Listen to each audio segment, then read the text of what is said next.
Bonjour toutes et à tous, c'est Poète Baldé, bienvenue au cours de l'introduction à la philosophie.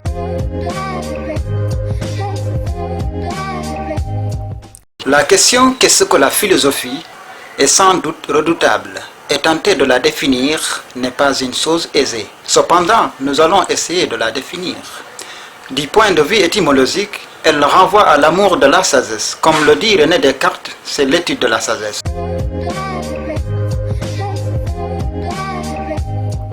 Malgré les diverses controverses, nous allons essayer de répondre à ces questions. La philosophie est née de l'étonnement au XIIe siècle avant Jésus-Christ sur la côte d'Asie mineure en Ionie dans la cité de Milet.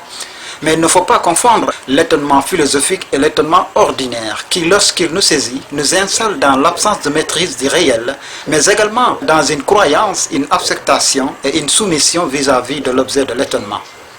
C'est ce que tout le monde n'en est pas capable. Parmi les penseurs milésiens, nous avons Thalès, Anaximandre et Anaximène.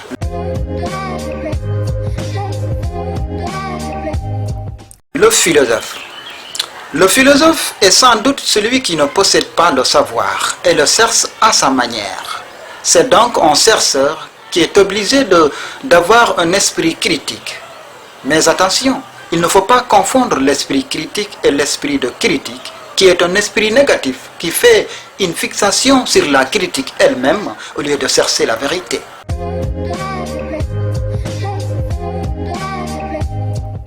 La philosophie a tendance à s'éloigner des premières approches du réel, à savoir le mythe, la magie et la religion.